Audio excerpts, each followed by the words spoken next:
Okay, so previous lectures में अपन ने plane mirrors, spherical mirrors, इन सब पे जो रिफ्लेक्शन होता है उस पे बेस्ड थियोरी पढ़ा और उस पे काफी सारे एग्जांपल्स भी प्रैक्टिस कर लिए।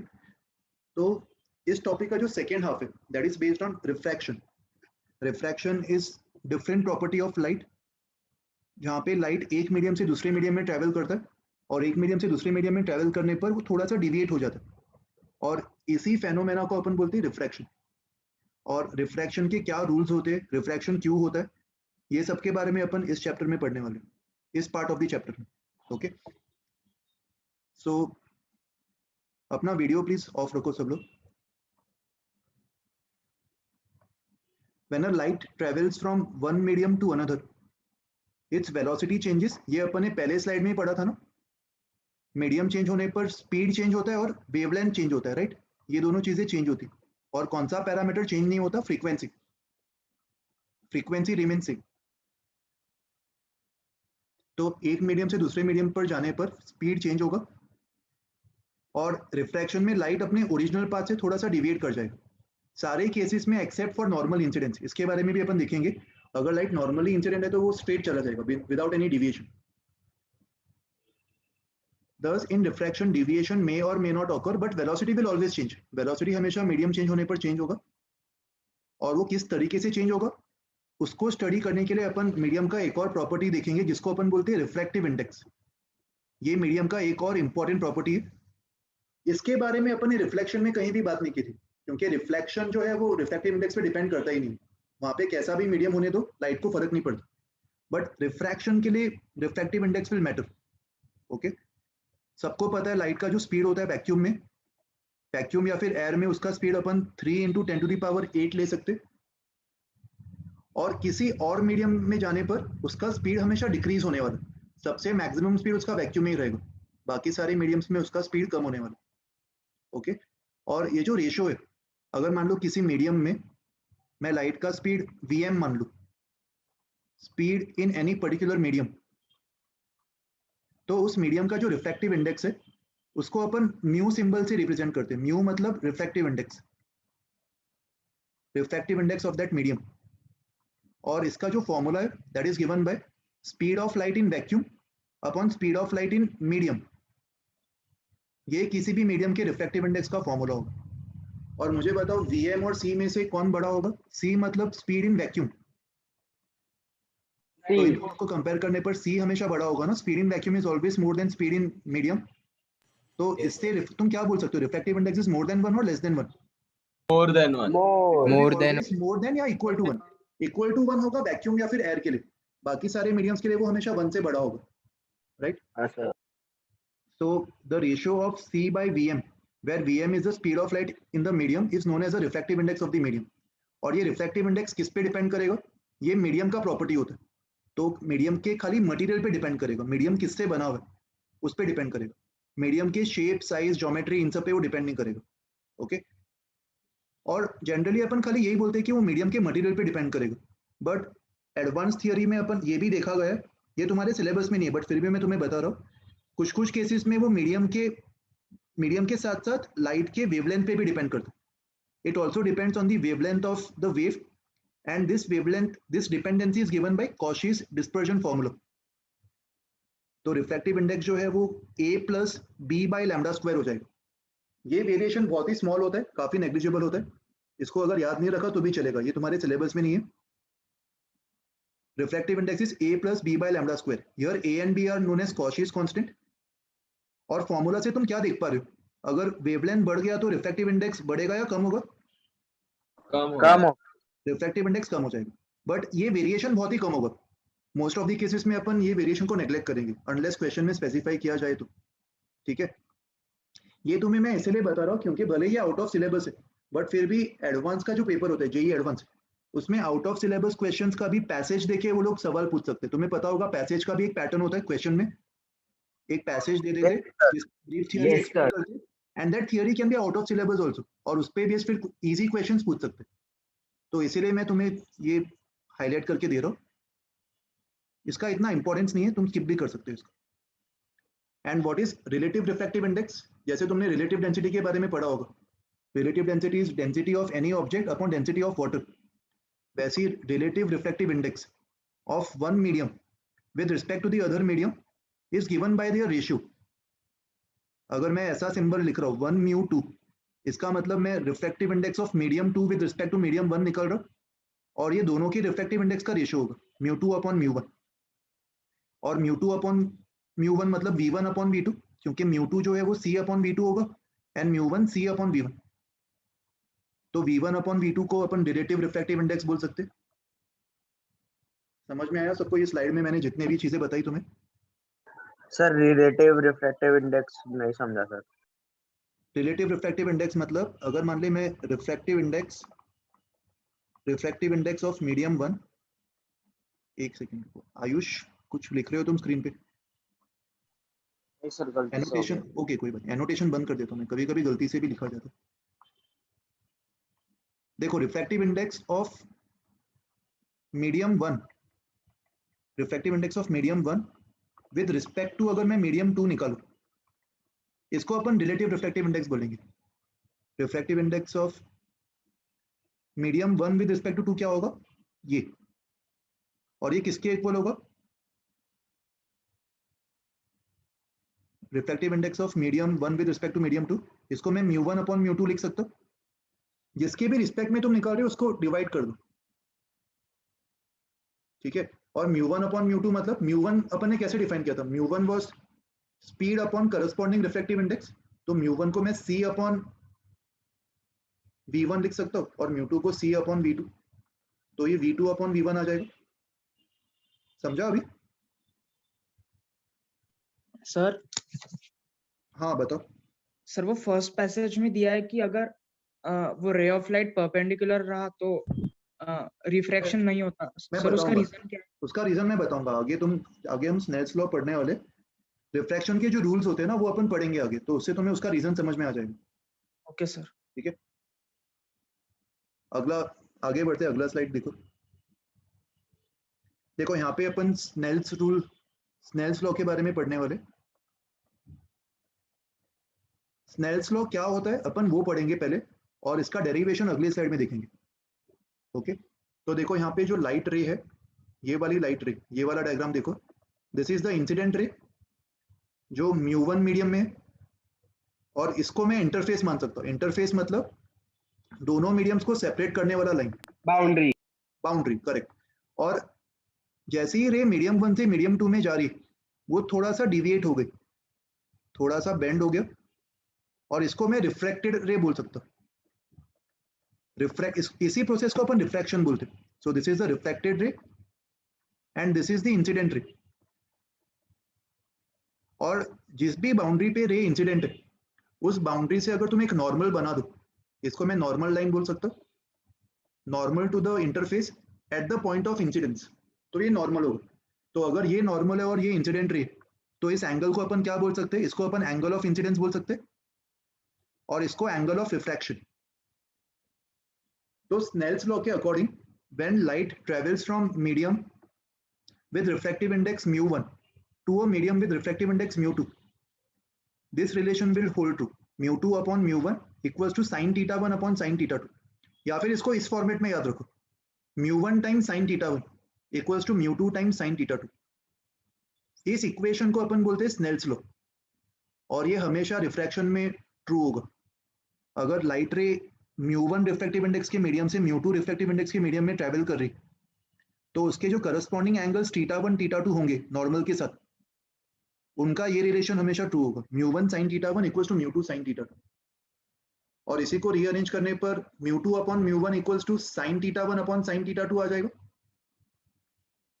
फ्रीक्वेंसी, स्पीड और वेवलेंथ, इनमें अपन ने क्या रिलेशन देखा था? Speed was equals to frequency times wavelength, और इन तीनों में से कौन सा पैरामीटर चेंज नहीं होगा मीडियम के चेंज होने पर? Frequency is same. तो इससे तुम देख पा रहे हो स्पीड्स का ratio is same as wavelength का रेशियो, मतलब वेवलेंथ चेंज हो जाएगा। और रिफ्रैक्टिव इंडेक्स की बेसिक डेफिनेशन से हमें पता है कि mu2 upon mu1 is v1 upon v2, right? क्योंकि मैंने म्यू को ही ऐसे डिफाइन किया था, mu was c upon corresponding speed. c मतलब स्पीड इन वैक्यूम, जो कि कांस्टेंट होगा। So mu is inversely proportional to the corresponding speed in that medium. तो म्यू2 अपॉन म्यू1 जो है वो v1 अपॉन v2 हो जाएगा, एंड v1 अपॉन v2 तो λ1 अपॉन λ2 के इक्वल होगा। तो लैम्बडा के फॉर्म में भी तुम इस तरीके से लिख सकते हो, राइट। खाली एक इक्वेशन याद रखो, बाकी तुम्हें रटने की जरूरत नहीं है, वो तुम लॉजिक से खुद से डिराइव कर सकते हो। सर का ये वाला इंपॉर्टेंट इक्वेशन है, इसको याद रखो। बताओ क्या पूछना है। सर v1 v2 और वेवलेंथ वाला नहीं समझा। ये फॉर्मूला याद है ना, देखो v equals to frequency into lambda. Yes sir, इसका डेरिवेशन नहीं बताया था ना आपने। नहीं, इसका डेरिवेशन अभी जरूरत नहीं है, वो तुम दूसरे चैप्टर में पढ़ लोगे, वेव्स जब तुम पढ़ोगे ना उसमें। Yes sir. पिछले स्लाइड में अपन ने ये वाला फॉर्मूला देखा था, refractive index is speed in vacuum upon speed in that medium. Yes sir. ये उस पर्टिकुलर मीडियम का रिफ्रैक्टिव इंडेक्स दे देगा। तो तू देख पा रहा है, refractive index inversely proportional to speed है। सी तो सेम रहेगा ना सबके लिए, speed in vacuum. Yes.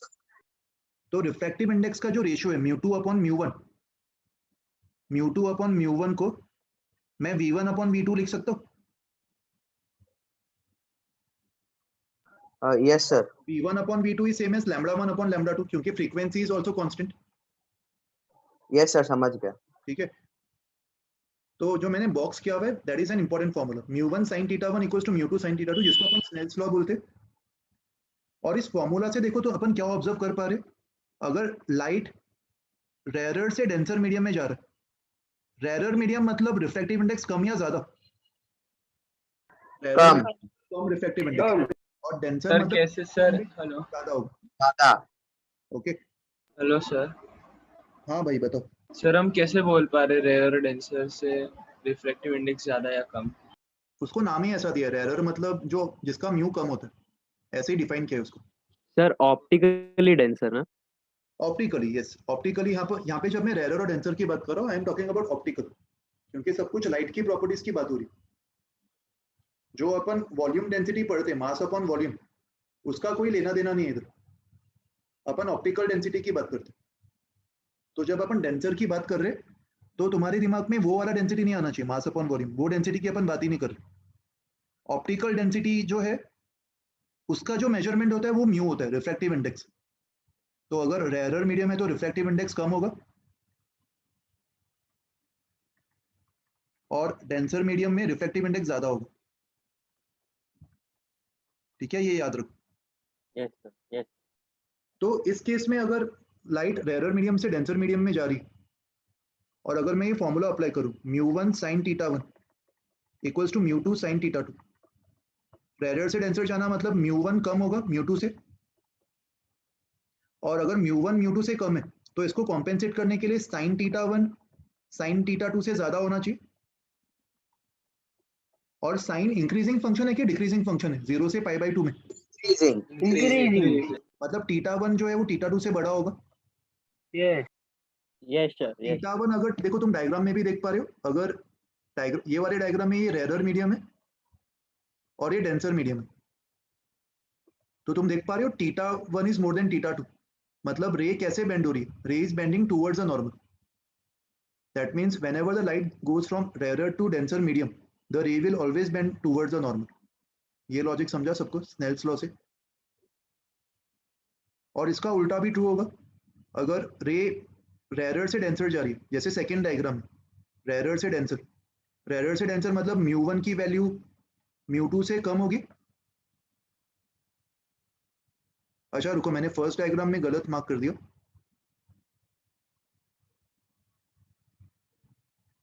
Rarer से डेंसर में रे टुवर्ड्स द नॉर्मल बेंड होगी, तो यहाँ पे म्यू2 इज मोर। और इस केस में क्या हो रहा है, दोनों केस में सेम हो रहा है ना एक्चुअली। नहीं समझ रहा है। एक सेकंड रुको, मैं डायग्राम को रीड्रॉ कर देता हूँ। आई थिंक डायग्राम वहाँ पे रिपीट हो गया। Okay sir. देखो मैं एक बार वापस बता देता हूँ। फर्स्ट केस, ये रेयरर मीडियम है और ये डेंसर मीडियम, तो इसका अगर मैं रिफ्रैक्टिव इंडेक्स म्यू1 मान रहा हूँ और इसका म्यू2, कौन सा म्यू बड़ा होगा, म्यू1 या म्यू2? म्यू2 इज मोर देन म्यू1, करेक्ट। और अगर मान ले लाइट रे ऐसे इंसिडेंट है, ये θ1 है,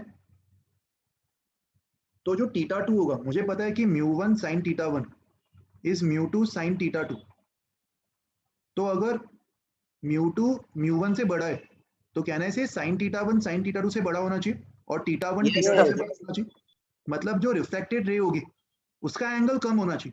that means reflected ray is Yes, bending sir. Towards the normal. Yes, sir. तो रेयर से डेंसर जब रे ट्रेवल करेगी so it will bend towards the normal. ये अपन को दिख रहा है स्नेल्स लॉ से और डायग्राम से। सर बताओ। सर मतलब कि सर ये तो इजीली प्रूव कर सकते हो सर खुद लॉजिक लगा के, तो ये लर्न करने की जरूरत है या फिर नहीं लर्न करें? लर्न करने की जरूरत नहीं है, ये बहुत ही कॉमन सेंस की बात है। हाँ सर वही सर, आवाज नहीं आ रही, क्या बोला आपने सर? कॉमन सेंस है ये, अलग से रटने की जरूरत नहीं है इसको। हाँ सर वही लग रहा था सर, इसलिए पूछा था सर। करेक्ट। तो ये वाला केस हो गया केस 1। वैसे ही केस 2 में अगर मान लो ये μ1 है और ये μ2 है और इसको मैं इंटरचेंज कर दूं, इसको रेयरर बना दूं और इसको डेंसर बना दूं, तो क्या लगता है अभी क्या होगा? रे कैसे बेंड करेगी? टुवर्ड्स या अवे? सेम लॉजिक से मैं बोल सकता हूँ अवे बेंड करेगी। Yes, sir. θ1 एंड θ2। तो ये दो रिजल्ट्स याद रखो। When a ray goes from rarer to denser medium, it will bend towards the normal। मतलब खुद से तुम्हें अंदर से ये समझ में आ जाना चाहिए, इसमें जरा भी कंफ्यूजन होना नहीं चाहिए। फ्यूचर में जब भी हम रे डायग्राम बनाएंगे और उसमें अगर रे रेयर से डेंसर जा रही होगी तो अपन रे को टूवर्ड्स द नॉर्मल बेंड करवाएंगे, और जब वो डेंसर से रेयर जा रही होगी तो उसको अपन away from the normal bend करवा देंगे। क्लियर है ये लॉजिक? सर बताओ। सर वो मेरे को पूछना था कि ऑप्टिकल डेंसिटी है जो किसी भी चीज की सर मीडियम की, सर वो रिफ्रैक्टिव इंडेक्स पे डिपेंड करती है? रिफ्रैक्टिव इंडेक्स ही उसको डिफाइन करता है, ऑप्टिकल डेंसिटी को। रिफ्रैक्टिव और इंडेक्स एक डाउट था कि सर वो सर कोई ऐसा मीडियम है क्या सर जिसकी रिफ्रैक्टिव इंडेक्स 1 से कम है? कोई मीडियम नहीं है सर, हमेशा 1 से ज्यादा ही होगी। क्योंकि अगर रिफ्रैक्टिव इंडेक्स 1 से कम हो गया मतलब स्पीड ऑफ लाइट 3 × 10⁸ से ज्यादा हो जाएगा, जो कि पॉसिबल ही नहीं है। ठीक है, ओके सर बोलो बोलो। सर रिफ्रैक्टिव इंडेक्स एग्जैक्टली है क्या, और हम लोग म्यू का वैल्यू कैसे डिसाइड कर सकते? मतलब रेयर टू डेंसर जाने से कम या ज्यादा, समझ नहीं आ रहा है सर। रिफ्रैक्टिव इंडेक्स मैंने बताया ना फॉर्मूला से, अपन ने इसको ऐसे डिफाइन किया, speed of light in vacuum upon speed of light in medium. तो मीडियम का basically it's a property, optical property, जो अपन को लाइट का स्पीड दे देता है उस मीडियम में। ठीक है, और अगर मान ले लाइट का स्पीड ज्यादा कम हो रहा है किसी मीडियम में तो उसका रिफ्रैक्टिव इंडेक्स ज्यादा बड़ा होगा। हाँ, दैट मींस उस मीडियम का जो ऑप्टिकल डेंसिटी है वो ज्यादा होगा। ऑप्टिकल डेंसिटी मतलब? ऑप्टिकल डेंसिटी प्रॉपर्टी है मीडियम का। जैसे अपन नॉर्मल डेंसिटी की बात करते हैं ना, वैसे ऑप्टिकली डेंस होना मतलब रिफ्रैक्टिव इंडेक्स ज्यादा होता है, बस इतना ध्यान में रखो।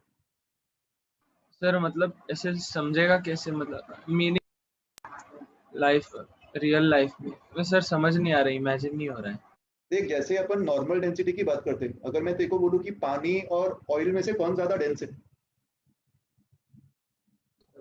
ऑयल रहेगा ना। ऑयल ज्यादा मतलब ज्यादा डेंसिटी मतलब मोर मास पर यूनिट वॉल्यूम। डेंसिटी का तो तुम्हें फॉर्मूला पता ही है ना, मास पर volume. Yes sir, mass upon ये water. अपन को समझ में आता है।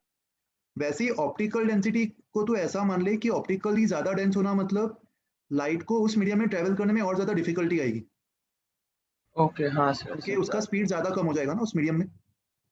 तो अच्छा। रिफ्रैक्टिव इंडेक्स ज्यादा मतलब स्पीड कम, स्पीड कम मतलब difficulty to travel, more difficulty to travel, है ना, मोर डिफिकल्टी। एंड ज्यादा रिफ्रैक्टिव इंडेक्स मतलब ऑप्टिकली ज्यादा डेंस होगा। हाँ सर, तो ऑप्टिकली ज्यादा डेंस होने का मतलब और डिफिकल्टी वो ट्रेवल कर पाएगा उस मीडियम में कम स्पीड से। समझा अभी? हाँ सर, मतलब रिफ्रैक्टिव इंडेक्स ज्यादा तो डेंसिटी भी ज्यादा है। Yes correct, Yes. Optical density. ठीक है, Yes. इसका कोई रोल नहीं है इधर, ये अलग चीज थी। अभी देखो ये बॉक्स में मैंने जो लिखा है उसको मैं एक्सप्लेन कर देता हूँ अलग पेज पे।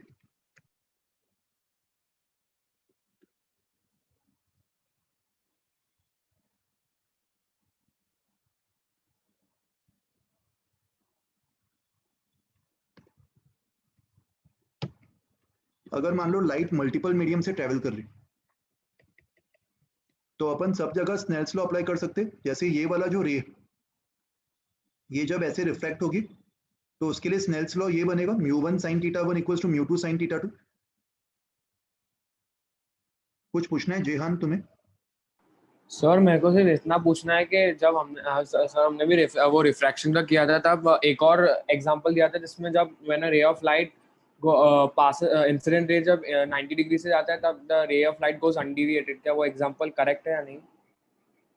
90 डिग्री से नहीं, 0 डिग्री से, उसके बारे में मैं बताऊंगा तुम्हें। देखो इसी इक्वेशन, इसी फॉर्मूला में देखो, अगर रे ऐसे ट्रेवल कर रही होती नॉर्मली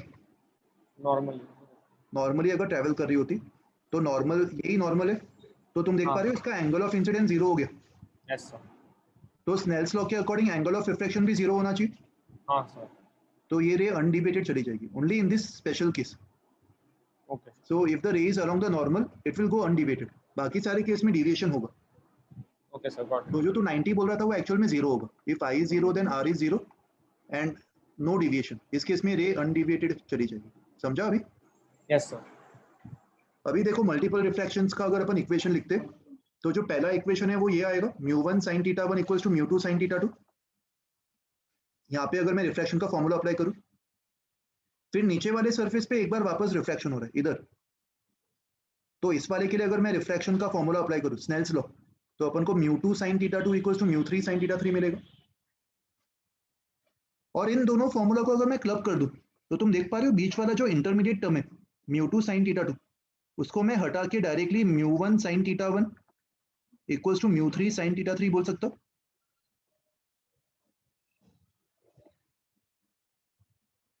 सब ऑब्जर्व कर पा रहे हैं इसको? हाँ सर। बेसिकली अगर मल्टीपल बार रिफ्रैक्शन हो रहा हो तो बीच वाले मीडियम से फर्क नहीं पड़ता, अपन directly Snell's law first medium और लास्ट मीडियम पे अप्लाई कर सकते हैं। और मान लो आखिर में अगर वापस μ1 आ गया, आखिर में वापस μ1 मीडियम आ गया, तो यहाँ पे स्नेल्स लॉ अप्लाई करने पर क्या मिलेगा, μ3 sin θ3 इक्वल्स टू μ1 sin θ4। तो इन सारे इक्वेशंस को देख के तुम्हें समझ में आ रहा है μ1 sin θ1 और μ1 sin θ4 भी सेम होगा।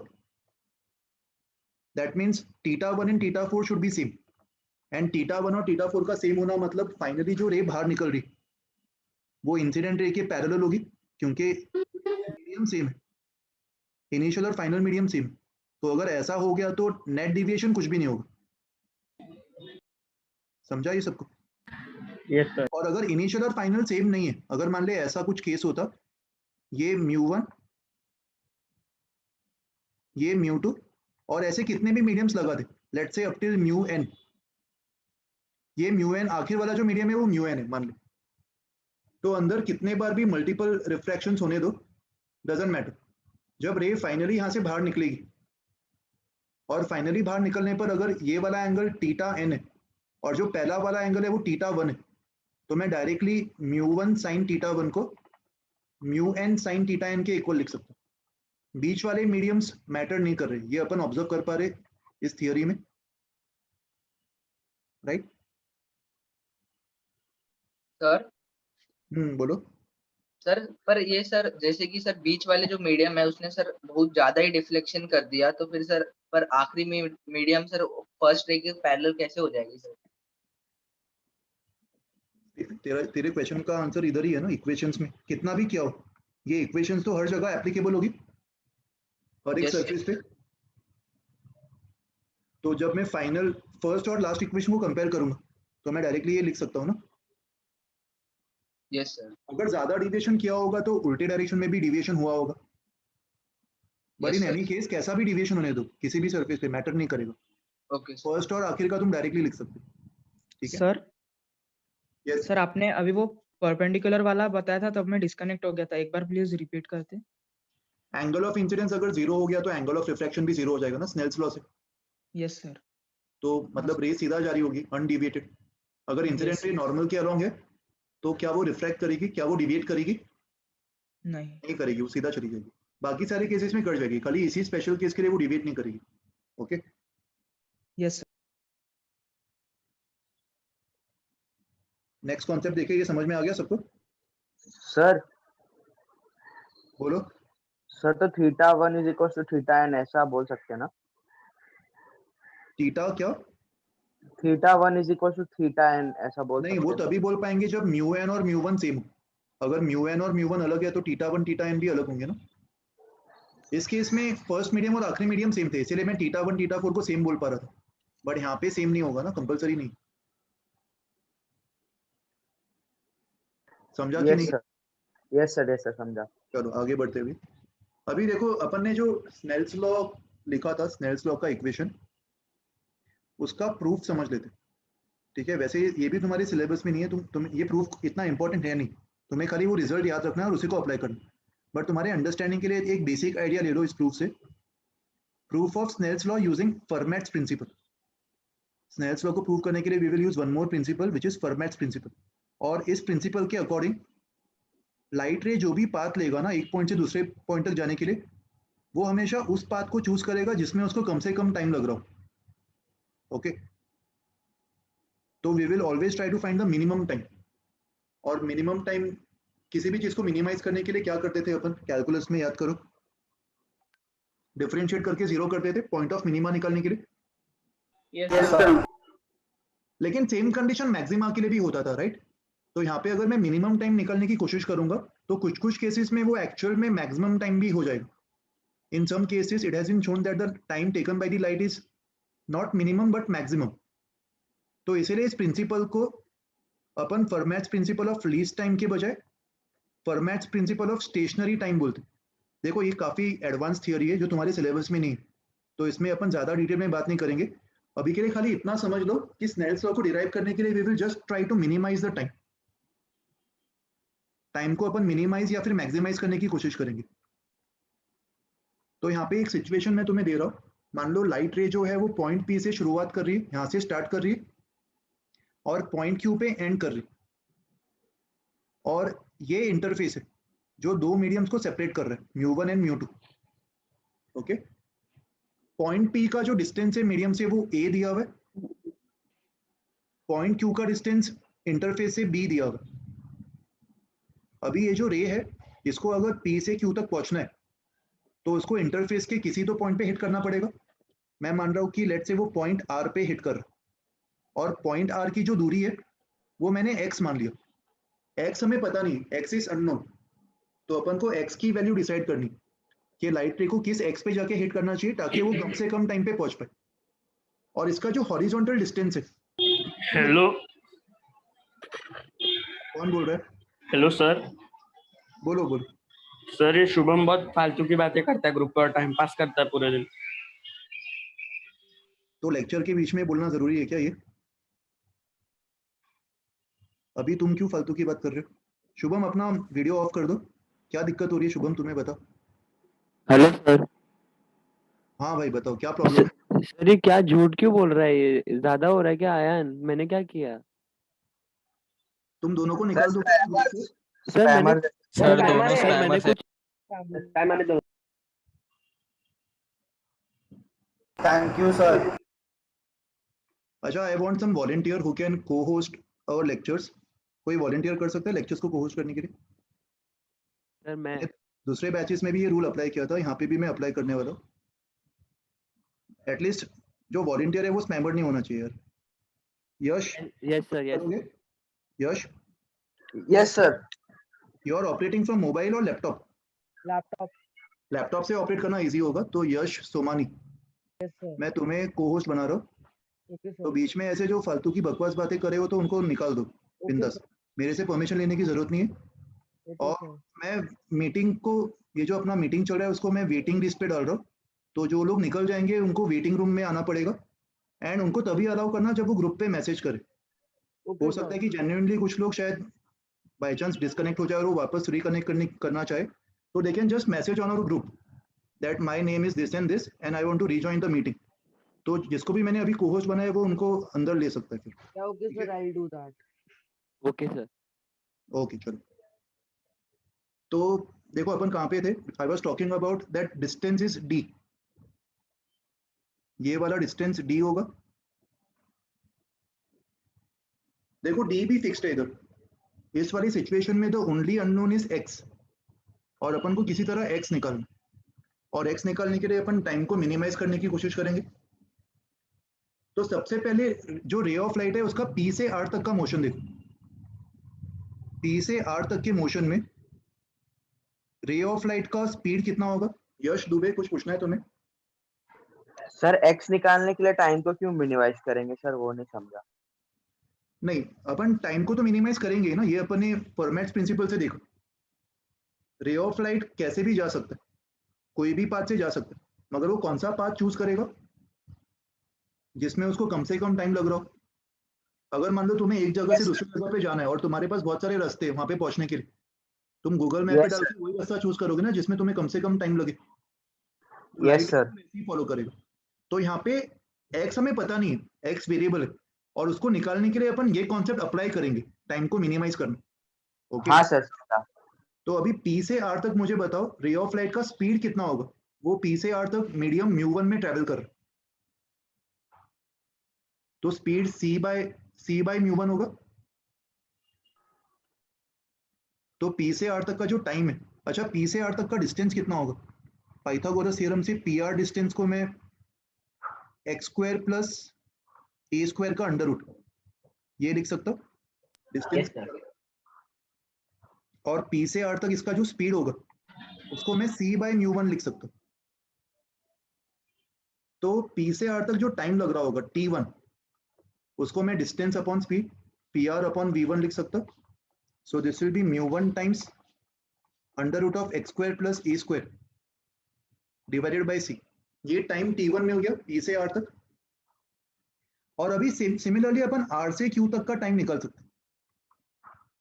R से Q तक का जो टाइम है वो कितना होगा, सेम तरीके से RQ निकालो। पाइथागोरस थ्योरम से RQ की value under root of d minus x का स्क्वायर प्लस b² ये होगा। और R से Q तक का जो स्पीड है that will be C upon μ2। तो इसके लिए जो टाइम T2 लग रहा होगा उसको मैं RQ अपॉन V2 लिख सकता हूँ, which will be μ2 upon d minus x का square plus b² upon C। तो अपन ने T1 T2 निकाल लिया। So what will be the total time T1 plus T2। और इसी टोटल टाइम को मुझे मिनिमाइज करना T1 प्लस T2। तो इसको मिनिमाइज करने के लिए अपन x के रिस्पेक्ट में डिफरेंशिएट कर देंगे और 0 के इक्वल कर देंगे। T1 का डिफरेंशिएशन देखो, T1 इसके इक्वल था और इसका x के रिस्पेक्ट में जो डिफरेंशिएशन होगा उसके लिए अपन चेन रूल अप्लाई कर सकते हैं। कैलकुलस में सबने पढ़ा होगा चेन रूल। तो इसका डिफरेंशिएशन μ1 बाय C तो कांस्टेंट है, और under root of x² plus a² का differentiation x upon under root of x² plus a² आ जाएगा। सर हाँ बताओ। सर हम लोग जब कैलकुलस पढ़ रहे थे तो सर ने चेन रूल के लिए एक मेथड बताया था P अज्यूम करके, तो इसमें क्या अज्यूम कर सकते हैं P मतलब कोई भी एक चीज। मैं कुछ अज्यूम नहीं कर रहा हूँ यहाँ पे, डायरेक्टली मैं सबसे बाहर वाला फंक्शन देख रहा हूँ, सबसे आखिर में अंडर रूट लग रहा है ना। वो मेथड आता नहीं है। देख मैं एक शॉर्ट में देखो बता देता हूँ। Under root of x² plus a² को मैं डिफरेंशिएट कर रहा हूँ, ठीक है। मुझे बता अगर मैं रूट x को डिफरेंशिएट करता तो आंसर क्या आता, 1/2 रूट x। Yes sir. तो अभी अंडर रूट के अंदर जो कुछ भी दिया हुआ है उसको भूल जाओ, उसको समथिंग मान लो। And under root of something का डिफरेंशिएशन इसी लॉजिक से मैं 1/2 times under root of same something लिख सकता हूँ। हाँ सर। और इसको अपन मल्टीप्लाई करेंगे डिफरेंशिएशन ऑफ दैट समथिंग, जो भी वो समथिंग था उसके डिफरेंशिएशन से अपन मल्टीप्लाई कर देंगे डायरेक्टली। यस सर समझा, थैंक यू। तो इसको अप्लाई करेंगे तो तुम्हें कुछ अज्यूम करने की जरूरत नहीं है, तुम्हें डायरेक्टली ये x upon under root of x² plus a² मिल जाएगा आंसर। ओके हाँ। और वैसी T2 जो है, ये टाइम T2, इसका डिफरेंशिएशन भी अपन चेन रूल से निकाल सकते हैं। इसका डिफरेंशिएशन कितना होगा, μ2 बाय C तो कांस्टेंट बाहर रह जाएगा, और ब्रैकेट के अंदर वाला जो टर्म है अंडर रूट ऑफ समथिंग मान लो, तो 1/2 times under root of something, और समथिंग के डिफरेंशिएशन में फिर d माइनस एक्स का होल स्क्वायर, इसका डिफरेंशिएशन आ रहा होगा। तो ये कितना होगा, 2 times d minus x into minus x का डिफरेंशिएशन विच इज -1, और 2 और 2 कैंसिल हो जाएगा, राइट। और इसको अपन 0 के इक्वल कर देंगे मिनिमाइज करने के लिए। इसको जैसे ही तुमने 0 के इक्वल किया, c और c कैंसिल हो जाएगा, और यहां से मुझे मिलेगा μ1 times x upon under root of x² plus a²। देखो ये एंगल θ1 है तो ये वाला एंगल भी θ1 होगा। तो इस ट्राइंगल में तुम देख पा रहे हो x upon under root of x² plus a² is sine θ1। तो μ1 times sine theta 1 equals to μ2 times similarly d minus x upon d minus x का स्क्वायर प्लस बी स्क्वायर का under root will be sine theta 2। तो इससे Snell's law का result आ रहा है। देखो अगेन मैं रिपीट कर रहा हूँ, ये डेरिवेशन इंपॉर्टेंट नहीं है, अपन को इस पूरे चैप्टर में ये रिजल्ट ही काम आने वाला है, ये रिजल्ट याद रखो। डेरिवेशन खाली तुम्हारे अंडरस्टैंडिंग के लिए मैं तुम्हें बता रहा हूँ, ताकि तुम्हें थोड़ा बेसिक आइडिया रहे कि अपन जो रिजल्ट बार बार यूज कर रहे वो आया कहाँ से। ओके तो सर बताओ क्या पूछना है। तो एक बार वापस समराइज कर दो ना प्लीज। सर ये मैं सर ये डिफरेंशिएट क्यों किया? क्या बोल रहे हो, वापस बोलो। सर टाइम ऐड करने के बाद डिफरेंशिएट क्यों किया उसको? किसी भी चीज को मिनिमाइज करने के लिए डिफरेंशिएट करके जीरो करते हैं ना, अपन कैलकुलस में पढ़ा था। हाँ सर समझा। टाइम को मिनिमाइज करना चाहता हूँ तो उसको डिफरेंशिएट करके मैंने जीरो के इक्वल कर दिया। देखो इस पूरे चीज का समरी यही है, टोटल टाइम निकाल लो, P से R और R से Q की जर्नी में टोटल टाइम निकाल लो T1 प्लस T2 और उसको डिफरेंशिएट करके जीरो के इक्वल कर दो। उससे जो रिजल्ट आएगा अपने पास वो स्नेल्स लॉ को प्रूव कर देगा, स्नेल्स लॉ का ही रिजल्ट आ जाएगा। ओके सर ये डेरिवेशन के पे बेस भी समझ आएंगे? नहीं आएंगे, डेरिवेशन पे कोई समझ नहीं आएंगे, तुम्हें खाली रिजल्ट याद रखना। Sir please remove red background Shubham sir, he is spammer, I am messaging you on WhatsApp please sir। अच्छा कौन को होस्ट निकाल दो ना यार उसको। सर अभी वो स्पैमर ही था वो।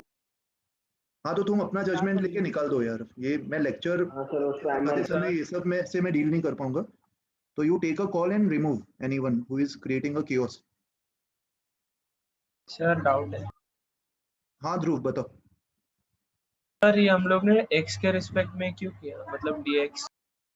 देख यहाँ पे अपना x ही वेरिएबल था ना, अगर मान ले मैं किसी भी चीज का मैक्सिमा या मिनिमा निकालना चाहता हूँ और मुझे पता है कि वो चीज एक वेरिएबल पे डिपेंड कर रही, तो उसका मैक्सिमा या मिनिमा निकालने के लिए मैं उसी वेरिएबल की रिस्पेक्ट में डिफरेंशिएट करूंगा ना यार।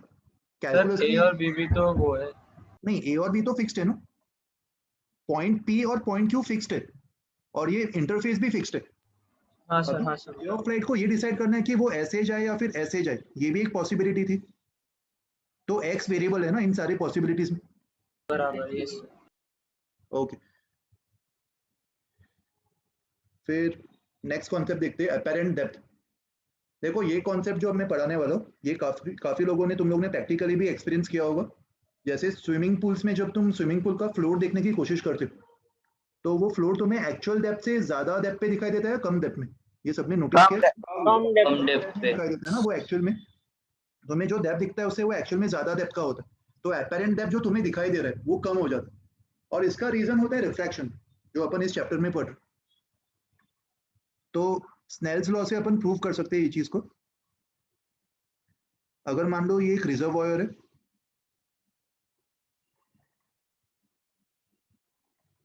और एक ऑब्जेक्ट को मान लेते किसी डेप्थ पे, ऑब्जेक्ट ओ को मैं मान रहा हूं उसके सरफेस से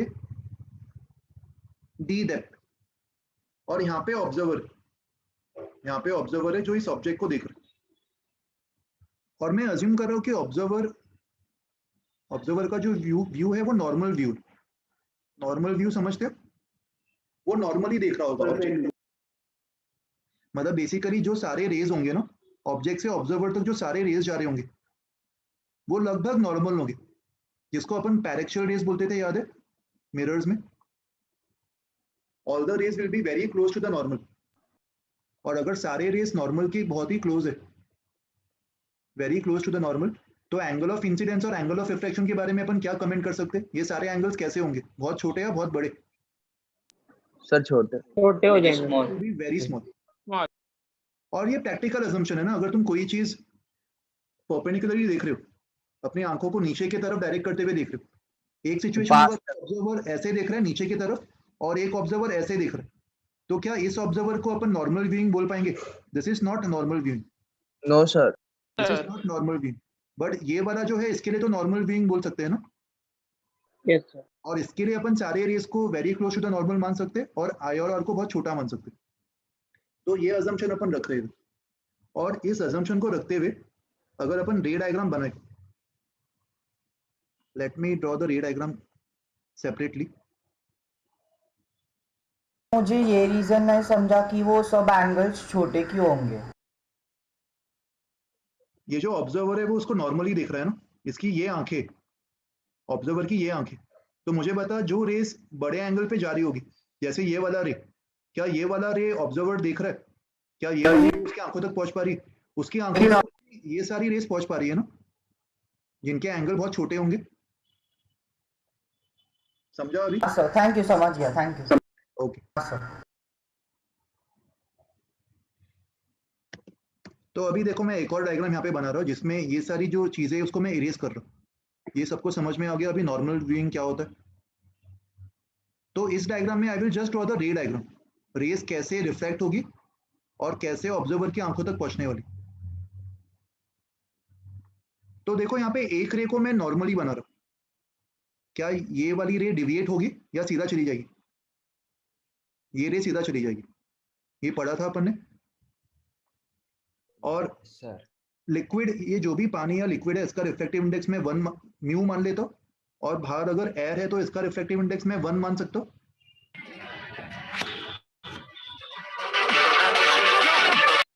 अयान को निकाल दो यार, कौन है ये अयान?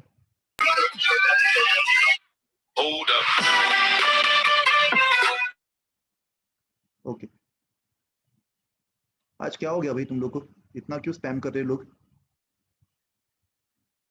सर आपने बहुत पहले मीटिंग भेज दी थी ना वो लिंक, इसलिए। अच्छा, तो वो मीटिंग लिंक इनके पास भी होगी। ठीक है, अभी से मैं हर लेक्चर के लिए नया मीटिंग लिंक क्रिएट करूंगा। ये पता नहीं था मुझे ऐसा भी कुछ होगा। सर तो सर 10 मिनट पहले भेज दो सर मीटिंग के। हाँ सर, मीटिंग सर 10 मिनट पहले नहीं भेज सकते ना यार, तुम्हारे ऑफिशियल ग्रुप्स पे भी काउंसलर्स को भेजना होता है, तो we can't send them 10 minutes before. Coordination एम सर वैसे ही करते हैं, एम सर और विजय सर 10 मिनट में तुम्हें ग्रुप पे ही भेज देते हो। हाँ चलेगा। हाँ सर रात से पढ़ा, रात से आती है आपकी लिंक है। अरे एम सर तो इग्नोर ही कर देते स्पैमर को, फिर स्पैमर ही थक। अरे ठीक है यार, क्या कर सकते हैं, इनके साथ कुछ कर भी नहीं सकते। ठीक है, जाने दो, अभी इग्नोर ही करना बेटर होगा। सर एक डाउट है। बोलो, क्या डाउट है? सर 1 क्यों लिया है का रिफ्रैक्टिव इंडेक्स? एक्चुअली 1 लेने की जरूरत नहीं है, अपन जनरलाइज भी कर सकते हैं। लेट मी से ये म्यू 1 और म्यू 2 है, ठीक है, बाद में अपन म्यू 1 म्यू 2 की कोई भी वैल्यूज डाल सकते हैं, तो जनरलाइज ही कर लेते हैं इसको। But let me assume some things that इनमें से म्यू 1 म्यू 2 में से किसको बड़ा माने? Mu 1 is more than mu 2, क्योंकि जब ये अपन अज्यूम करेंगे उसके बाद ही अपन रे डायग्राम बना पाएंगे। तो अगर मान लो दूसरी रे किसी एंगल पे निकल रही इस तरीके से, यहाँ पे मैं थोड़ा एग्जागरेट करके डायग्राम बना रहा हूँ, अपन को पता है कि ये सारे एंगल्स बहुत छोटे होंगे, तो ये एंगल ऑफ इंसिडेंस आई होगा, और यहाँ से निकलने के बाद रेस कैसे रिफ्लेक्ट होगी, टुवर्ड्स द नॉर्मल या away from the normal? Away. इस तरीके से रेस रिफ्लेक्ट होगी। और देखो अगेन, ये एंगल्स इतने बड़े नहीं है जितना ये डायग्राम में दिख रहा है। ये सारे जो रेज है, इसको मैं ऑब्जर्वर मान लेता हूँ, ये ऑब्जर्वर की आंखें, तो ऑब्जर्वर की इस आंखों तक ये सारी रेस जा रही होंगी, तो ऑलमोस्ट दे आर पैरेक्चुअल। और इस ऑब्जर्वर को लग रहा होगा कि जो ग्रीन वाली रे, इसको बैक ट्रेस करके उसको लग रहा होगा कि वो रे यहीं से आ रही होगी। तो तुम देख पा रहे हो, ऑब्जर्वर के लिए इमेज ये वाले पॉइंट पे बन जाएगा, ये इमेज होगा ऑब्जर्वर के लिए, और इसका जो डेप्थ है वो कम हो गया, जिसको अपन एपेरेंट डेप्थ बोल सकते हैं। Yes sir. So let us call this depth as d dash. Okay. यहाँ पे भी थोड़ा सा कंजस्टेड हो गया, d dash को मैं अलग से मार्क कर देता हूँ। ये वाला एक डाउट है, इसको d dash मान लो। सर डी और डी डैश के बीच में कोई ज्यादा डिफरेंस नहीं होगा ना? वो अपन वही अपन डिराइव कर रहे हैं, कितना डिफरेंस होगा वही अपन कैलकुलेट कर रहे हैं, तो रिजल्ट जब आएगा तो जितना साइड से देखेंगे उतना वो डेप्थ कम होता जाएगा अपेरेंट। करेक्ट, वो भी बोल सकते हैं अपन, बट यहाँ पे अपन साइड से देख ही नहीं रहे, अपन सब कुछ नॉर्मल व्यूइंग मान रहे। तो ये सारे एंगल्स जो है आई और आर, ये वाला जो एंगल है वो एंगल ऑफ रिफ्रैक्शन आर होगा। ये दोनों एंगल्स कैसे, दे आर वेरी स्मॉल। अभी ट्राइंगल्स को देखो, तुम्हें ट्राइंगल्स बनते हुए दिख रहे होंगे। Let me name this point P and this point is Q। Point O को भी इसके नजदीक बना देता हूं मैं। तो तुम ट्राइंगल OPQ देख पा रहे हो? इस ट्राइंगल में ये वाला एंगल भी I होगा और tan ऑफ I किसके इक्वल होगा? tan of I opposite side upon adjacent side apply करो, इसको मैं PQ अपॉन D बोल सकता हूँ। tan ऑफ I को मैं PQ अपॉन D बोल सकता हूँ। And because this angles are very small, अपन ने लास्ट टाइम पढ़ा था स्मॉल एंगल्स के लिए tan थीटा, sin थीटा और थीटा तीनों सेम होते। Yes sir. तो मैं अप्रोक्सीमेटली sin ऑफ I को भी PQ अपॉन D बोल सकता हूँ ट्राइंगल OPQ से। सिमिलरली ट्राइंगल IPQ को देखो, इसमें ये वाला जो एंगल है वो R के इक्वल होगा। तो tan ऑफ R ये अपन को PQ अपॉन D डैश के इक्वल दिखाई दे रहा है। tan ऑफ R को क्या लिखेंगे अपन? sin of R equals to PQ upon D dash. मैं tan थीटास को sin थीटास में क्यों कन्वर्ट कर रहा हूँ? कौन सा लॉ यूज करने वाले अपन? Snell's law. क्योंकि वहां पे sin थीटा का यूज हो रहा था, राइट? तो अभी इन दोनों इक्वेशंस को अगर मैं डिवाइड कर दूं तो sin I upon sin R ये किसके इक्वल आएगा? D dash upon D. D dash upon D dash. And sin I upon sin R इसको मैं μ2 अपॉन μ1 बोल सकता हूँ स्नेल्स लॉ से। Yes sir. So that means final result is coming out to be μ2 upon μ1 equals to D dash upon D. μ2 मतलब कौन सा medium? Ray जहां से कर रही है वो वाला मीडियम, या रे जहाँ निकल रही है? जहाँ निकल रही है। रेज जहां पे एंटर कर रही है सेकंड मीडियम होगा μ2, right? The medium in which the ray is going into. And μ1 means first medium, ray जहां से आ रही। D डैश मतलब रिफ्रैक्शन के बाद वाला डेप्थ एंड D मतलब रिफ्रैक्शन के पहले वाला डेप्थ। तो देखो यहाँ पे μ2 μ1 D डैश D इन सब का सिग्निफिकेंस लिख लेते। μ1 मींस फर्स्ट तो मीडियम। D dash होगा ना अपेरेंट डेप्थ? क्या बोल रहे हो? Apparent depth? D dash होगा ना? हाँ, D डैश अपेरेंट डेप्थ होगा, करेक्ट। D डैश को अपन अपेरेंट डेप्थ बोल सकते हैं क्योंकि ऑब्जर्वर को लग रहा होगा कि ऑब्जेक्ट वहीं पे, उसके लिए ऑब्जेक्ट का जो इमेज है वो वहीं पे फॉर्म हो जाएगा। तो μ1 is the first medium from which ray is coming, and μ2 मतलब second medium in which the ray is going, and D मतलब कौन सा डिस्टेंस? रिफ्रैक्शन के पहले वाला या रिफ्रैक्शन के बाद वाला? पहले वाला। Distance before refraction, original depth होगा ना सर ये? ओरिजिनल डेप्थ मतलब बिना रिफ्रैक्शन के अगर रेज जाती तो इतने डिस्टेंस पे वो दिखाई देता। और ये डिस्टेंस कहां से मेजर किया अपन ने? इंटरफेस से। Distance before refraction from the interface. ये सब देख पा रहे हो डायग्राम से? और वैसे ही D डैश मतलब apparent depth from boundary. Apparent depth, और इसको मैं डिस्टेंस इंटरफेस आफ्टर रिफ्रैक्शन या फिर इमेज का डिस्टेंस मान सकता हूँ आफ्टर रिफ्रैक्शन फ्रॉम इंटरफेस। तो ये वाला फॉर्मूला बहुत ही इंपॉर्टेंट है, इसको तुम किसी भी कंडीशन में अप्लाई कर सकते हो, बट इसको अप्लाई करते समय इन चीजों का ध्यान रखना। इस फॉर्मूला में μ2 μ1 D डैश और D इन सब का क्या मतलब है, इस चीज का ध्यान रखना। μ2 by μ1 equals to D dash by D। ये भी स्नेल्स लॉ की तरह ही है? नहीं, स्नेल्स लॉ की तरह नहीं है, अलग रिजल्ट है ना ये। स्नेल्स लॉ का अपन ने इस्तेमाल किया इसके डेरिवेशन, वही बोल रहा था। फॉर्मूला तो अलग है ना, ये तुम्हें अलग से याद रखना होगा। इस पे एप्लीकेशन देख लेते हैं, इसको कैसे अप्लाई करना है।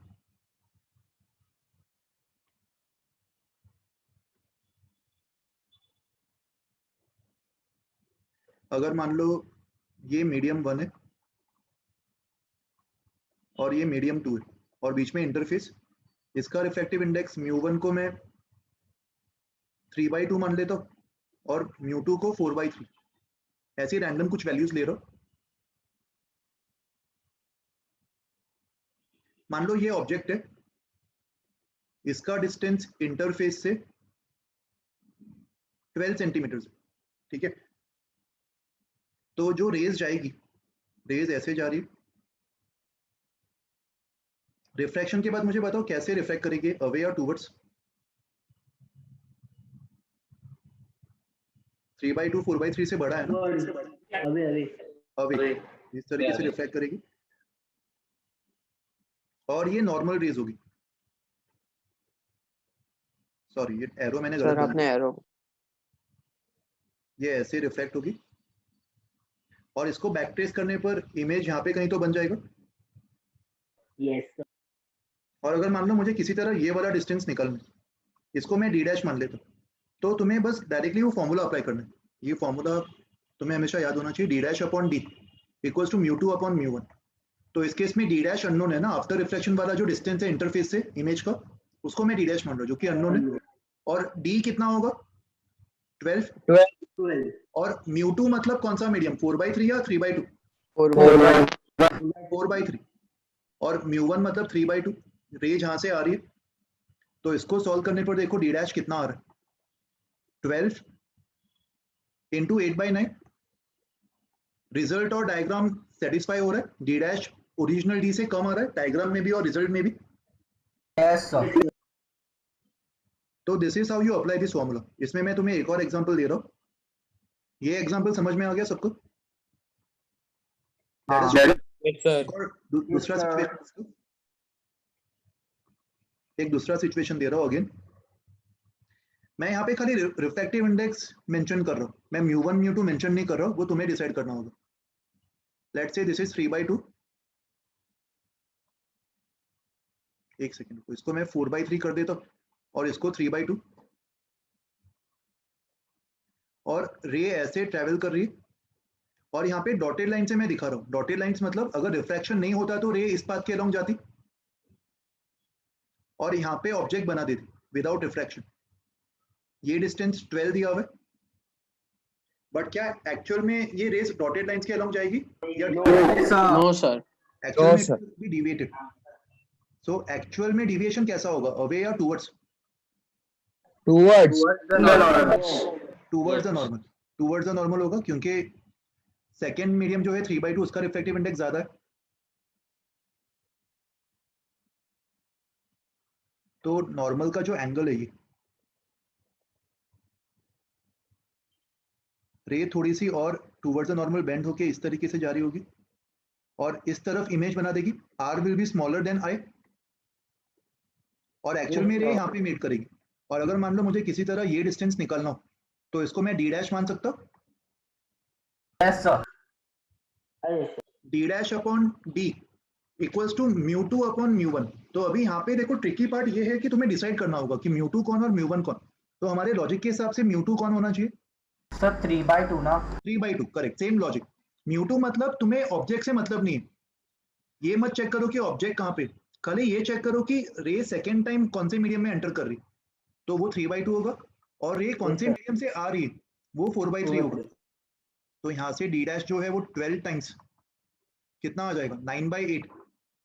रिजल्ट और डायग्राम मैच हो रहा है, डी डैश डी से ज्यादा आ रहा है। Yes sir. तो this is how you apply this concept. Apparent depth तुम इससे निकाल सकते हो किसी भी रिफ्रैक्टिंग सरफेस पे। सर एक बार म्यू टू और म्यू वन बता दीजिए ना, कौन सा मीडियम? देख ये वाली रे आ रही है ना यहाँ से, coming from this medium, yes coming from this medium and this is going into this medium. तो गोइंग इनटू को अपन ने म्यू टू बोला था ना, going into second medium was mu two, तो 3/2 will be mu two and 4/3 जहां से आ रहा है वो म्यू वन होगा। समझा अभी? Yes okay. इसी कॉन्सेप्ट को थोड़ा आगे और एक्सटेंड करते हैं अभी।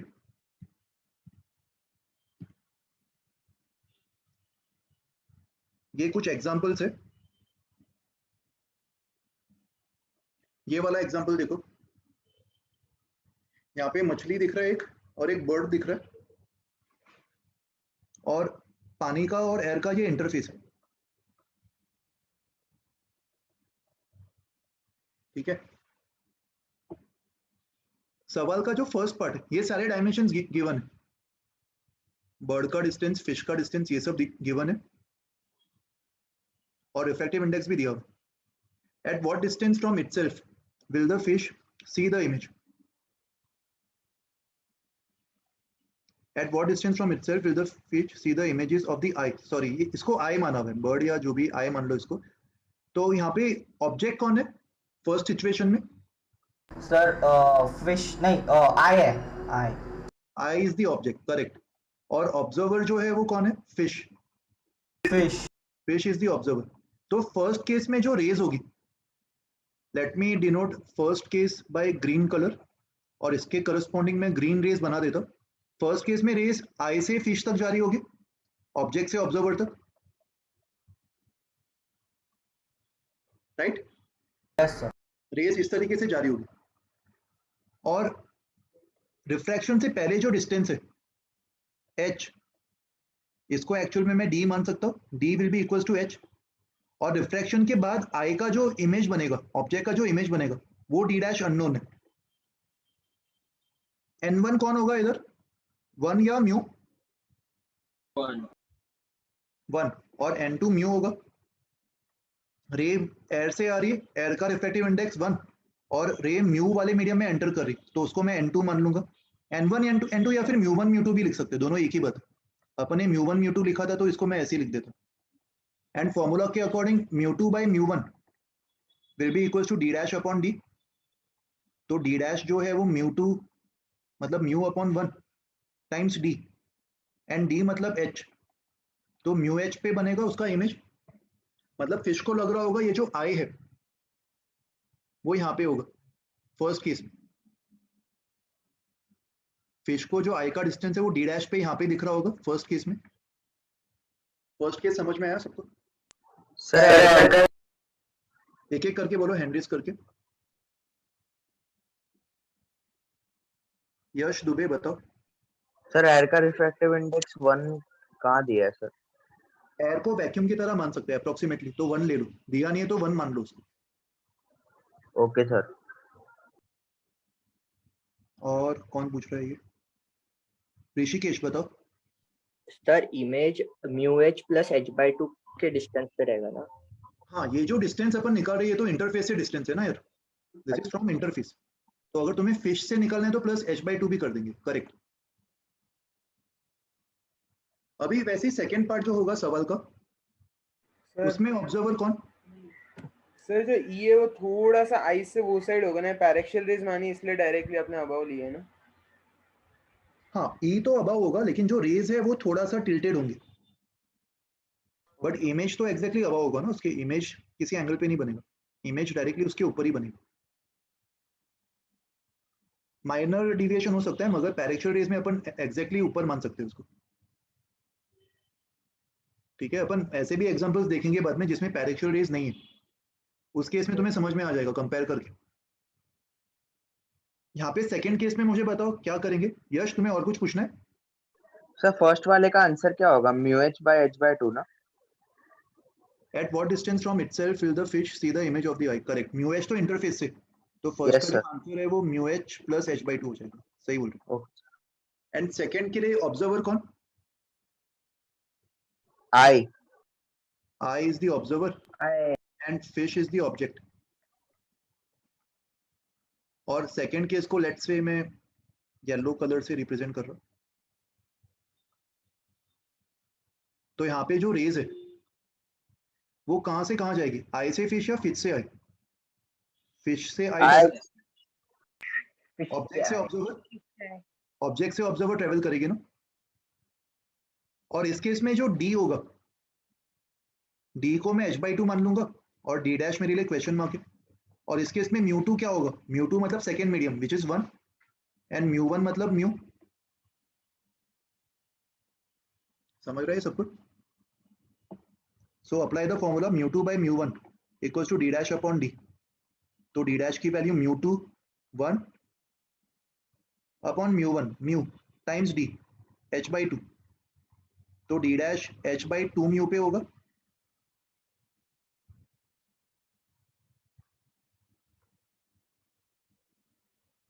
देखो दोनों केसेस के लिए मैं d और d डैश मार्क कर देता हूँ. फर्स्ट केस के लिए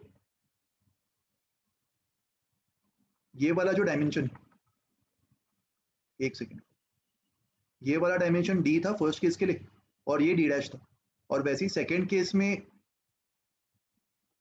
ये वाला डायमेंशन डी था और डी डैश ऊपर या नीचे, फिश का जो इमेज है वो ऊपर बना होगा या नीचे, थोड़ा सा ऊपर बना, ऊपर, तो ये डी डैश यहाँ पे बन गया होगा। और एक्चुअल डिस्टेंस क्या होगा, सेकेंड पार्ट का जो आंसर है वो क्या होगा, h plus d dash, h plus D dash, मतलब h plus h by 2 mu. सबको समझा ये कैसे अप्लाई किया अपने इस एग्जांपल में कॉन्सेप्ट को? सर इमेज किधर बने वो इसे आइडेंटिफाई कर रहे हैं। रिजल्ट देख के, डी डैश देख के, यहाँ पे डी डैश की वैल्यू h बाई 2 से कम आ रही है ना, म्यू तो हमेशा 1 से बड़ा होगा। डी डैश और डी ये दोनों डिस्टेंसेस कहाँ से, इंटरफेस से, तो अगर डी डैश डी से कम आ रहा है तो फिश का जो इमेज है वो ऊपर की तरफ बना होगा ना, कम डिस्टेंस पे इंटरफेस से। और फर्स्ट केस में डी डैश ज्यादा आ रहा था, तो आई का जो इमेज है जो फिश देख रहा होगा वो इंटरफेस से ज्यादा डिस्टेंस पे बना होगा, तो यहाँ पे डी डैश का लेंथ ज्यादा दिख रहा है तुझे, इसलिए आई का इमेज ऊपर बन गया होगा। ओके सर, या गॉट इट। ओके,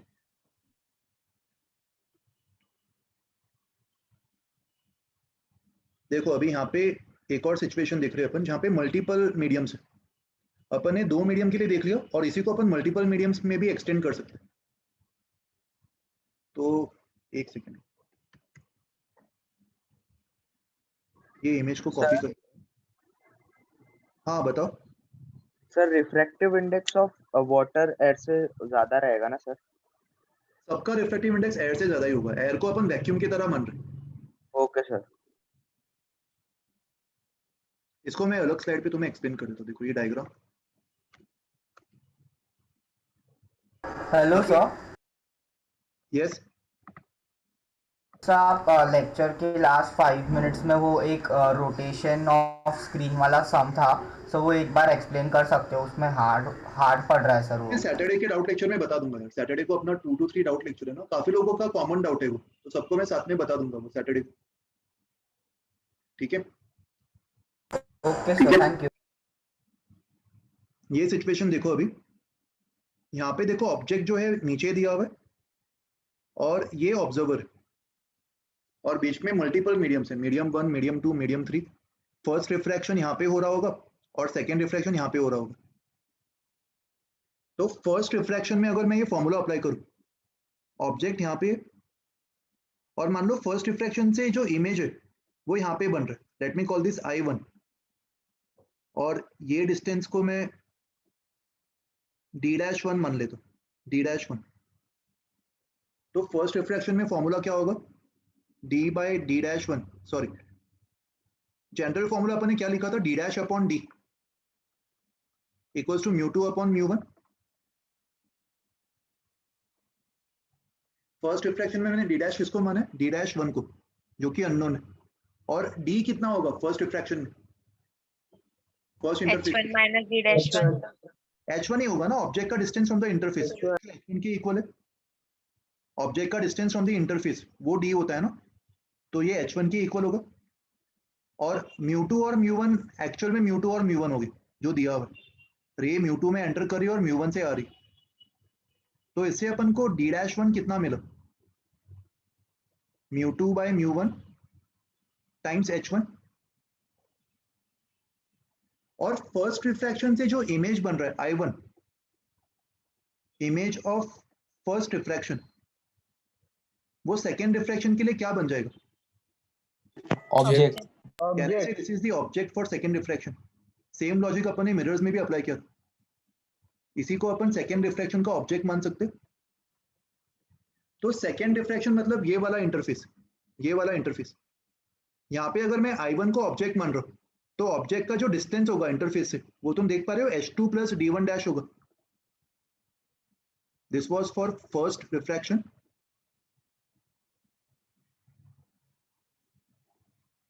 वैसे ही फॉर सेकेंड रिफ्रैक्शन,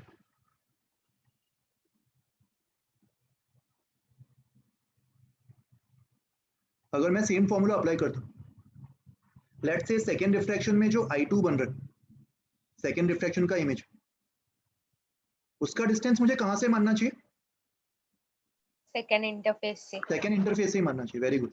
तो I2 का जो डिस्टेंस है सेकेंड इंटरफेस से,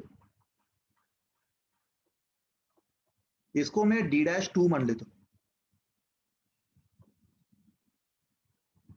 एक सेकेंड, डायग्राम को थोड़ा अच्छे से बना देते हैं। ये D-2 डिस्टेंस है, सबको विजिबल है डायमेंशन जो मैं मार्क कर रहा हूँ। अभी सेकेंड डिफ्रैक्शन में बताओ फॉर्मूला क्या होगा। सेकेंड डिफ्रैक्शन के लिए भी same formula D' equals to μ2/μ1, but इसके लिए D' क्या होगा अभी?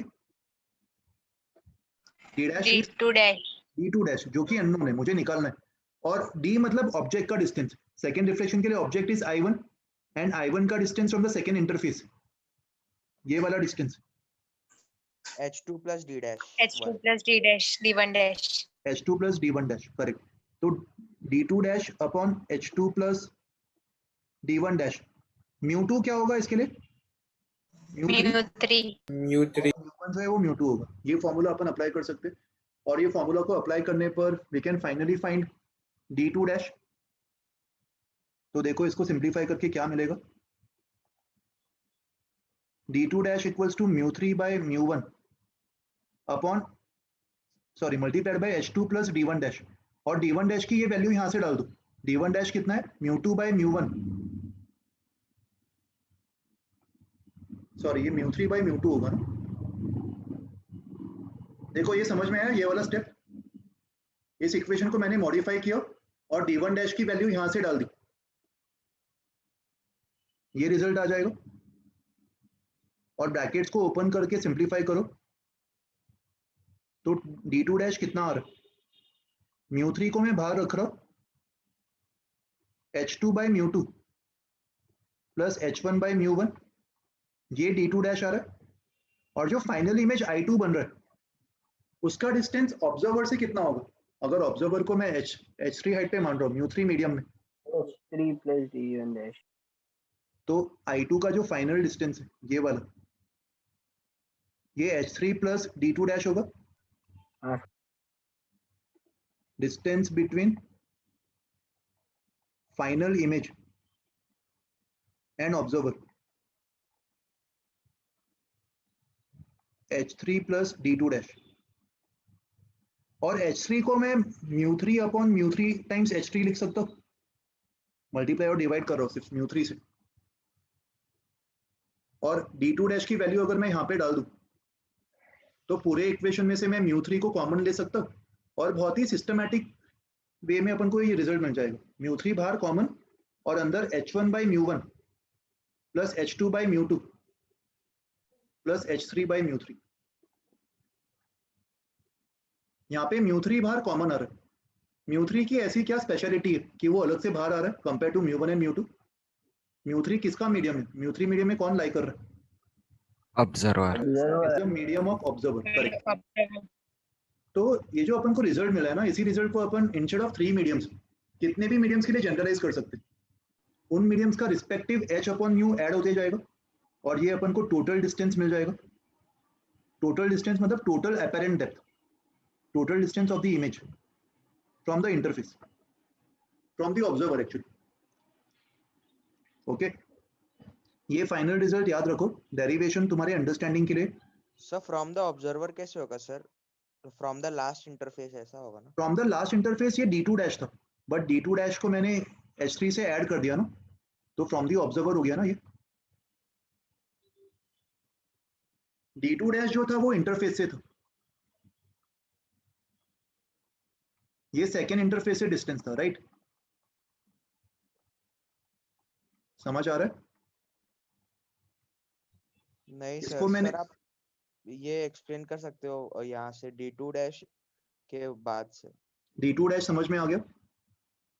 डायग्राम में देख, ये D2 dash डिस्टेंस है, ये सेकेंड इंटरफेस से डिस्टेंस है ना इमेज का। Yes sir. तो अगर मैं इससे H3 और ऐड कर दूं, H3 ऐड करने के बाद ऑब्जर्वर से डिस्टेंस मिल जाएगा। Distance between final image and the observer will be D2 dash plus H3। Yes sir. और मैं H3 से ऐड कर रहा हूँ, μ3/μ3 इज जस्ट फॉर मैनिपुलेशन। μ3/μ3 करने से मैं μ3 को कॉमन ले पा रहा हूँ, और अंदर H3/μ3 सेम फॉर्मेट में रह जाएगा जैसे H1/μ1 और H2/μ2।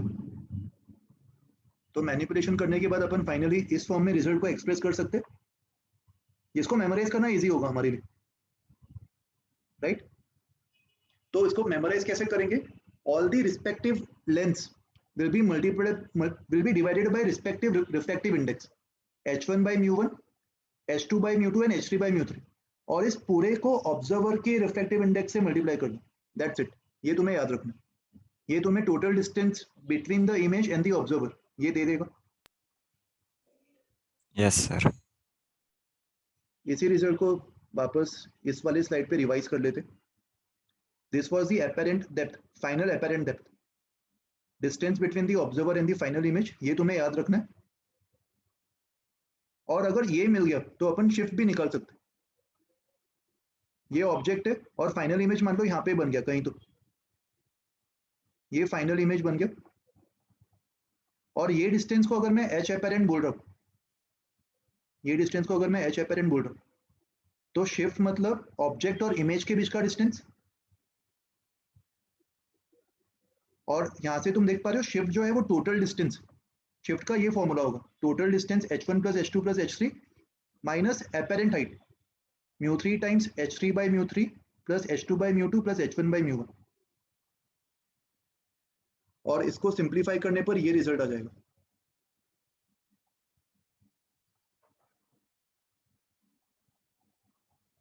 सर अगर इसी क्वेश्चन में एक इंटरफेस और बढ़ाते हैं तो ऐड करते जाएंगे सेम पैटर्न में, कितने भी इंटरफेस होने तो अपन सेम पैटर्न में ऐड करते h4 बाय mu4 ऐसा होगा ना? हाँ, h4 बाय mu4 ऐड हो जाएगा, ठीक है। देखो फाइनली शिफ्ट का जो रिजल्ट है ना उसको भी इस फॉर्मेट में याद रखो, ये जो यहाँ पे लिखा हुआ है। वैसे ये दोनों फॉर्मूलेस अलग नहीं है, एक से ही दूसरा रिलेटेड है, मगर मैं तुम्हें सजेस्ट करूंगा कि ये दोनों फॉर्मेट माइनस करके निकाल सकते हैं ना, डायरेक्टली माइनस करके निकाल सकते हो, यस, बट फिर भी एग्जांपल्स को सॉल्व करने में तुम्हें ये मदद करेगा। इस फॉर्मेट में भी याद रखो, एक करस्पॉन्डिंग स्लैब देख, अगर मान लो यहाँ पे एक मीडियम है जिसका हाइट h1 है और रिफ्रैक्टिव इंडेक्स mu1 है, और ये ऑब्जेक्ट है, तो इस मीडियम का ऑब्जेक्ट को शिफ्ट करवाने में कितना कंट्रीब्यूशन होगा? h1 times 1 minus mu3 upon mu1, यहाँ पे mu3 मतलब किसका medium? Observer, medium of observer. अच्छा, ऑब्जर्वर जिस मीडियम में है, क्या वो वाला मीडियम कोई भी शिफ्ट करेगा?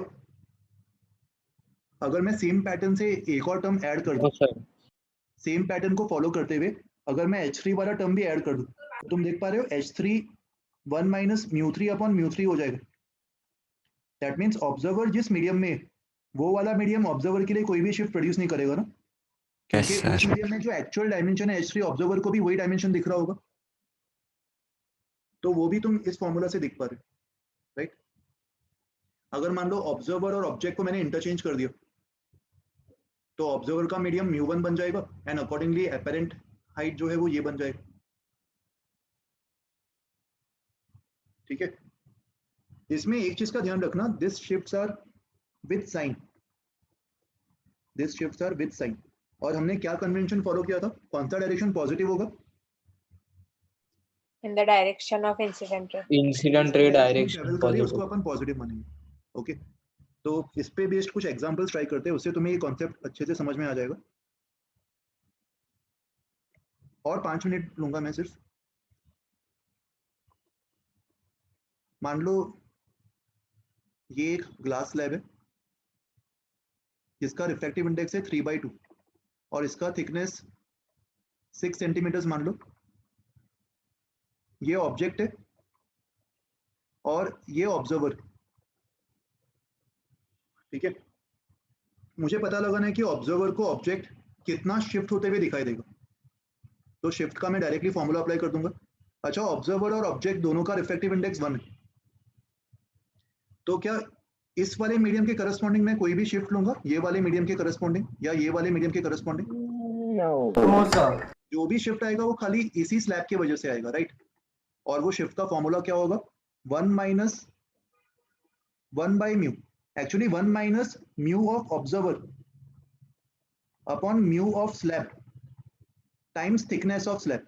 ये शिफ्ट का फॉर्मूला है 1 माइनस म्यू ऑफ ऑब्जर्वर, जो कि पिछले केस में म्यू 3 था, बट इस केस में म्यू ऑफ ऑब्जर्वर कितना होगा 1 होगा, और म्यू ऑफ स्लैब कितना होगा 3/2, थिकनेस इज 6, तो क्या रिजल्ट आ रहा है 1 माइनस 2/3, 1/3 टाइम्स 6, 2 सेंटीमीटर्स का शिफ्ट आ रहा है, और ये शिफ्ट पॉजिटिव आ रहा है। पॉजिटिव शिफ्ट मतलब शिफ्ट कौन से डायरेक्शन में हुआ होगा, राइट या लेफ्ट, रे राइट में ट्रेवल कर रही, तो शिफ्ट भी राइट की तरफ हुआ होगा 2 सेंटीमीटर का, और इस ऑब्जेक्ट का यहाँ पे इमेज बन गया होगा। यश सर ये शिफ्ट वाला नहीं समझ में आ रहा है। फॉर्मूला मैंने डिराइव किया था ना, ये फॉर्मूला समझ में आ रहा है कैसे अप्लाई कर रहे हैं अपन? नहीं सर वही नहीं समझ में आ रहा है। क्या नहीं समझा इसमें बता। सर जब आपने डिराइव किया तभी नहीं समझा था। कौन सा पार्ट नहीं समझा डेरिवेशन में? तभी पूछ लेना था ना यार, फिर डेरिवेशन में कोई स्टेप नहीं समझा क्या?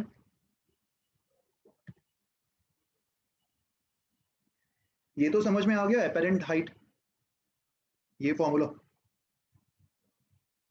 टोटल डिस्टेंस जो होगा इमेज का, जिसको अपन एपेरेंट हाइट बोल रहे, एपेरेंट डिस्टेंस। यस सर वो समझा, और फिर शिफ्ट उसको के लिए सब्ट्रैक्ट करेंगे वो भी समझा, लेकिन उसके बाद से नहीं समझा।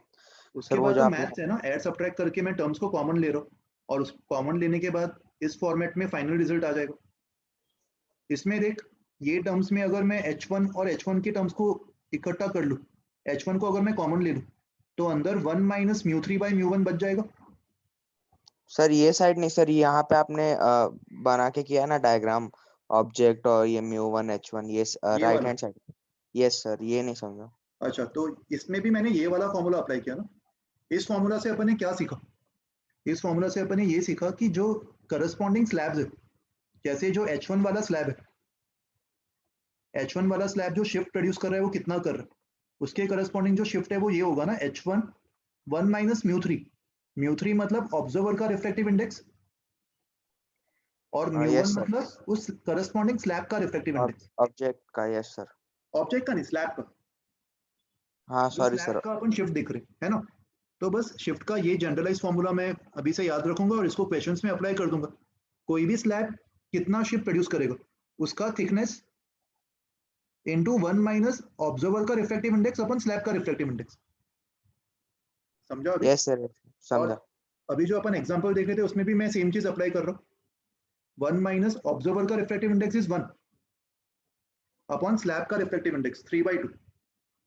अभी you can also argue that object को तो मैंने दूर रखा हुआ है ना, तो ये भी एक स्लैब बन रहा होगा, ये भी एक स्लैब बन रहा होगा, मगर इस स्लैब का जो रिफ्लेक्टिव इंडेक्स है वो ऑब्जर्वर की रिफ्लेक्टिव इंडेक्स से मैच हो रहा है, तो फॉर्मूला अगर तुम अप्लाई करोगे भी तो भी 0 आ जाएगा ना इसका शिफ्ट, तो खाली ये वाला ही शिफ्ट प्रोड्यूस करेगा जो कि 2 सेंटीमीटर आ रहा है। एंड पॉजिटिव 2 आने का मतलब it will be shifted in the direction of incident रे, मतलब टुवर्ड्स राइट, तो इमेज राइट में बन गया होगा। शुभम कुछ पूछना है तुम्हें?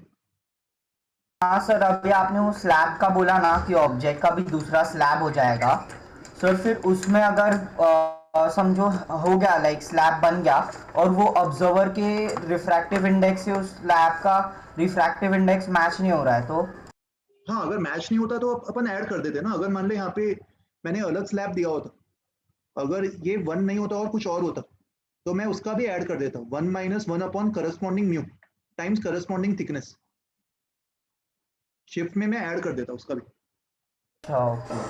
सर ये सब फॉर्मूला लर्न करने का कोई इजी तरीका है क्या? धीरे धीरे यूज टू हो जाओगे जब तुम एग्जांपल्स, ये सबसे इजी तरीका है कि एग्जांपल सॉल्व करो और एग्जांपल्स में इस फॉर्मूला को अप्लाई करो बार बार, तो अपने आप यूज टू हो जाओगे, अपना आप याद हो जाएगा। Okay sir, thank you. Okay, देखो एक लास्ट एग्जांपल देख रहा हूँ, 2 more minutes, इसी में थोड़ा सा मॉडिफिकेशन कर रहा हूं मैं।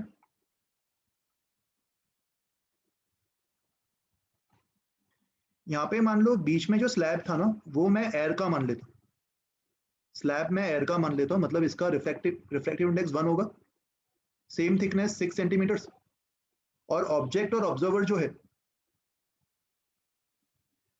ये ऑब्जर्वर है मान लो, observer is in air, sorry observer को कहीं और रख देते, एयर तो मैंने बीच में माना है ना, तो ऑब्जर्वर का जो रिफ्रैक्टिव इंडेक्स है इसको 3/2 मान लेते, और ऑब्जेक्ट जिस मीडियम में उसका रिफ्रैक्टिव इंडेक्स क्या मानूं बताओ, सेम मानूं या अलग मानूं? सर अलग मान लो ना। इसका मैं 4/3 इसका 4/3 मान लेता हूं। ओके, तो अभी जो ऑब्जर्वर को इमेज बनता हुआ दिख रहा होगा वो ओरिजिनल ऑब्जेक्ट से कितना शिफ्ट होते हुए दिखाई देगा, ये मुझे निकालना है। तो अभी ऑब्जेक्ट से जब रेज जा रही होगी राइट की तरफ, this is the direction of रे, यहाँ पे मैं इसको एक अलग स्लैब मान सकता हूँ? Yes sir. ये वाले रीजन को अलग स्लैब मान सकता हूँ?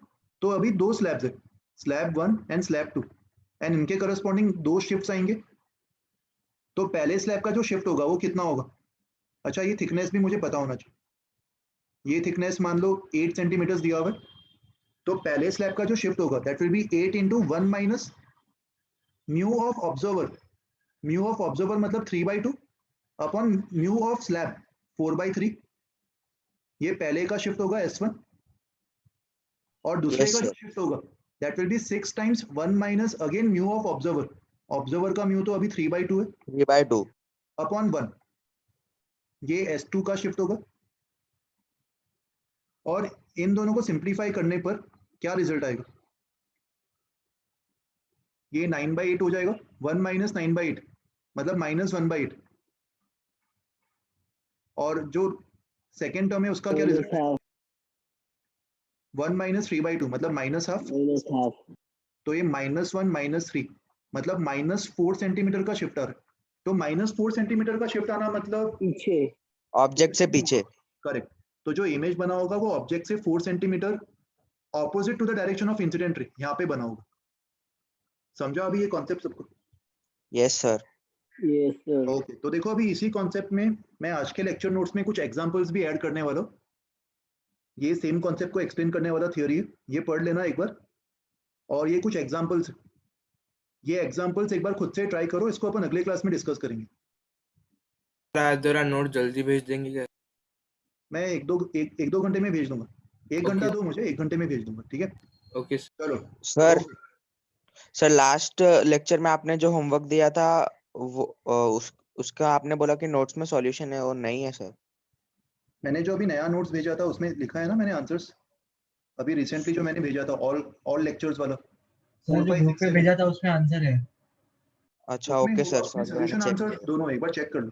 लेक्चर 4, 5, 6, 7 कंबाइंड, जो स्फेरिकल मिरर्स का मैंने अलग से भेजा था वो रिफर कर लो, ठीक है? मैं राइट पे भी सर नहीं समझेगा तो फिर पूछ सकते हैं ना वो डाउट लेक्चर में। नहीं समझेगा तो सैटरडे का डाउट लेक्चर का पर्पस वही है, उसमें तुम पूछ सकते हो कुछ भी, ठीक है? ओके चलो, bye everyone, take care. How does the co-host raise hand? Sorry, How does the co-host raise hand? तुम्हारी वॉइस बहुत धीरे आ रही है, थोड़ा जोर से बोलो। सर वो मेरे को भी डाउट था ना, तो मैं वो पूछ नहीं पाया था लेक्चर के बीच में। कौन सा, किस में डाउट है, आज के लेक्चर में या प्रीवियस लेक्चर्स में? आज के लेक्चर के किसी कॉन्सेप्ट में डाउट है या प्रीवियस में? सर मैं रेज हैंड नहीं सर, डाउट तो क्लियर हो गया, वो दूसरे बच्चे ने पूछा तो रेज हैंड कैसे करूंगा क्योंकि मेरे यहाँ पे ऑप्शन ही नहीं आ रहा है। रेज हैंड का ऑप्शन नहीं आ रहा? अच्छा, चैट पे लिख दे सर को। तुम ओके अच्छा, तुम्हें रेज हैंड करने की जरूरत नहीं है, तुम ऐसे ही माइक ऑन करके पूछ लो, चलेगा। Okay sir. मैं इतना प्रिविलेज तो दे सकता है, नो इश्यूज। और अच्छा, एक और चीज, तुम्हें डिस्ट्रैक्शन तो नहीं हो रहा था? You are comfortable with managing this and lecture? या sir, no problem. No problem ना, ओके चलो, thank you. Thank you sir, bye sir. पूछना है किसी को? ओके चलो, फिर सैटरडे को मिलते हैं। Bye everyone, take care. Thank you sir. Bye sir.